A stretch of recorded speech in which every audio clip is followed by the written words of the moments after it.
உண்மை சொல்லிடுறேன் சார், உண்மை சொல்லிடுறேன். குழந்தைய கொல்லல சார். நீங்க சொன்ன மாதிரி அந்த குழந்தை ரயில்வே தண்டவாளத்துல போடத்தான் போனேன். அங்க ஒரு நுண்டி பிச்சைக்காரனை சந்திச்சேன்.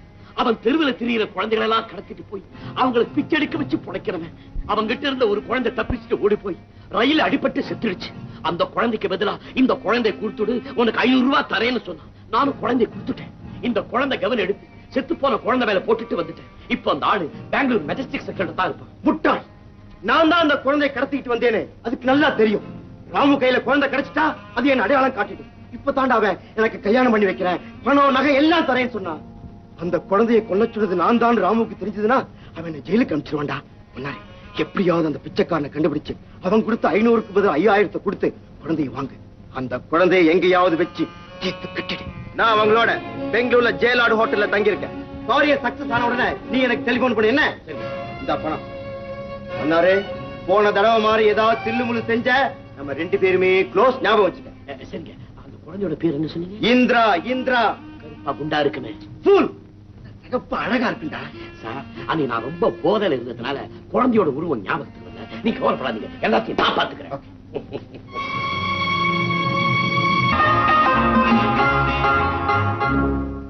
தெரு தெருவா பாடி பிச்சை எடுத்துக்கிட்டு இருந்த 4 குழந்தைகளை பேட்டி கண்டு ஒளிப்பதிவு செய்த நிகழ்ச்சி அது. அவங்களுக்கு நிலையான அட்ரஸ் இருக்கிறதா தெரியல.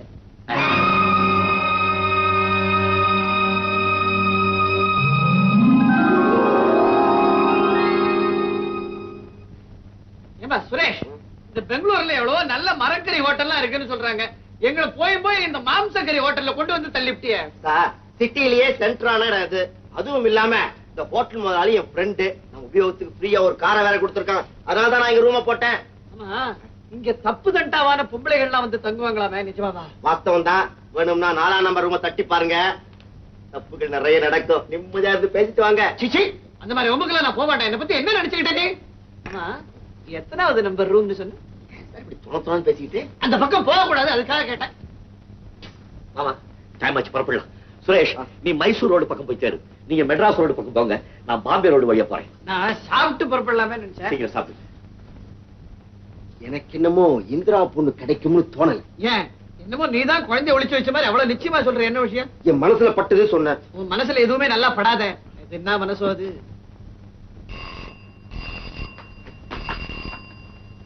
ஹலோ, யார் பேசுறது? ஹோட்டல் மேனேஜரா? என்ன? சுரேஷ், மெட்ராஸ் 4 போடுங்க. அட்ரஸ் கேட்க phone.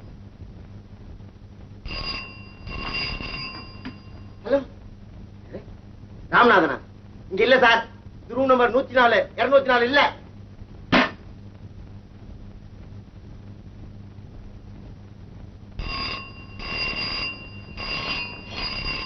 Hello hello hello hello. நான் தான் மணி அடிச்சேன், டெலிபோன் அடிக்கல. ஆமா, ஏன் இப்படி போனுக்கா அலையற நீ? ஏன் சார் நீங்க இப்படி கூட இருந்தே கழுத்த இருக்கிறீங்க?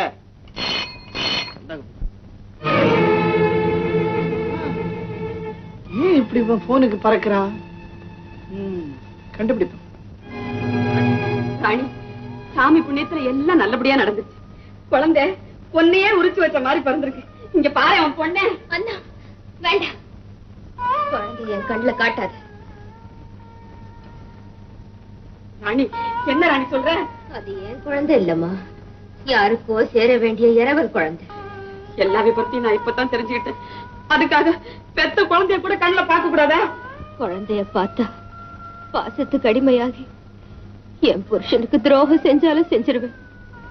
அதனால தயவு செஞ்சு குழந்தைய என் கண்ணுல காட்டிடாது.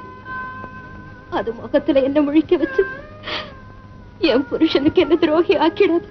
அண்ணா, அவர் வெளியே இருந்தா உள்ள வந்து உங்க இந்திராவை எடுத்துட்டு போங்கன்னு நான் சொன்னதா போய் சொல்லு. 2 நாளைக்கு முன்னால ஆபரேஷன் நடந்துகிட்டு இருக்கும்போது வந்து எப்படி இருக்குன்னு கேட்டு போனவர் தான். அதுக்கப்புறம் இந்த பக்கம் வரவே இல்லை ராணி. குழந்தைய வயத்துல சுமந்திருக்கும் போது தர முடியாதுன்னு தகராறு பண்ணவளாச்சு. பெத்து கண்ணால பார்த்ததுக்கு அப்புறம் சந்தடவா போறாங்கிற அவநம்பிக்கை அவருக்கு. அண்ணா, அந்த குழந்தைய நல்ல துணியால மறைச்சு என் கையில கொடு. அதை கொண்டு போய் சேர்க்க வேண்டிய இடத்துல சேர்த்துறேன். அப்பதான் அவர் அதை பார்க்க வருவார். ராணி, என்ன ராணி? ஆபரேஷன் பண்ணிருக்காங்கம்மா. இந்த நிலைமையில நீ அசையவே கூடாது. எல்லாம் அப்புறம் பாத்துக்கலாம், பேசாம படு. ஒண்ணு கேக்குறேன், உண்மையா சொல்றியா? என்னம்மா? குழந்தை நிஜமாவே என்ன மாதிரியே இருக்கா? இன்னொரு தடவை பார்த்துட்டு வந்து சொல்லு.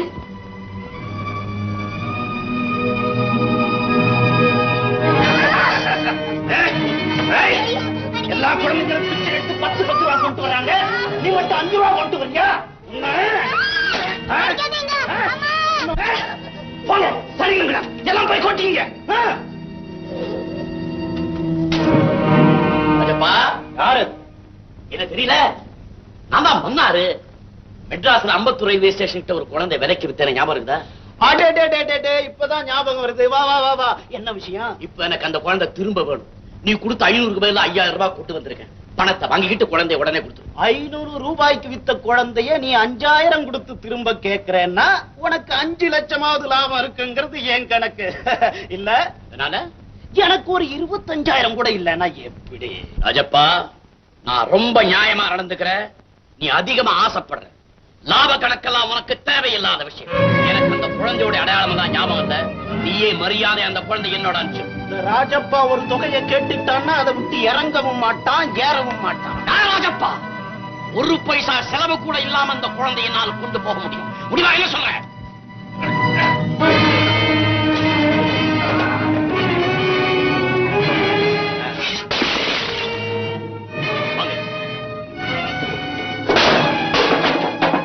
மரியாதையா வாங்க. இங்க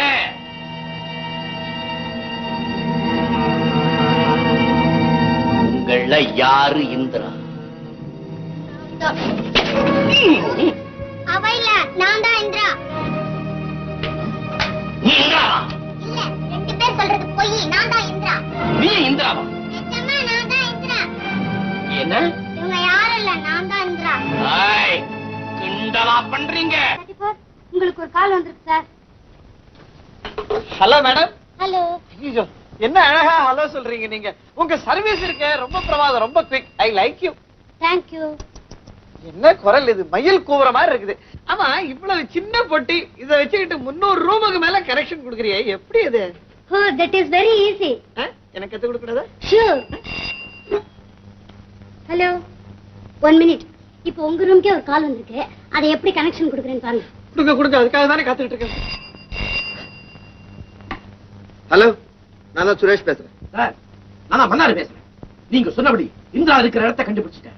அந்த பிச்சைக்கார பையன் பெருசா பேர பேசுறான். அவனை ஒரு தட்டிட்டு இருக்கிற குழந்தைகளை எல்லாம் கடத்திட்டு வந்துட்டேன். அன்னைக்கு நான் நிதானத்தில் இல்லாதனால இந்திரா யாருன்னு எனக்கு அடையாளம் இல்லை சார். அந்த 6 குட்டி பிசாசுகளும் ஒன்னா சேர்ந்துக்கிட்டு நான் தான் இந்திரான்னு உண்மையான இந்திராவை காட்டி கொடுக்க மாட்டேங்கிறாங்க. மைசூர் வர வழியில 7வது மைல்ல பாழடைஞ்ச மண்டபத்துலதான் எல்லா குழந்தைகளையும் வச்சிருக்கேன். நீங்க உடனே புறப்பட்டு வந்து உண்மையான இந்திரா யாருன்னு நீங்க காட்டி கொடுத்துட்டீங்கன்னா உடனே அந்த குழந்தை தீர்த்து கட்டிடலாம். Very good. இப்பவே வரேன்.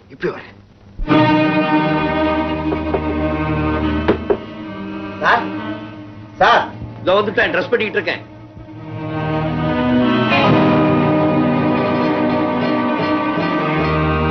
கமீன். சார், என் ஃப்ரெண்டு கிட்ட இருந்து போன் வந்தது. அவனை பார்த்து வந்துடுறேன்.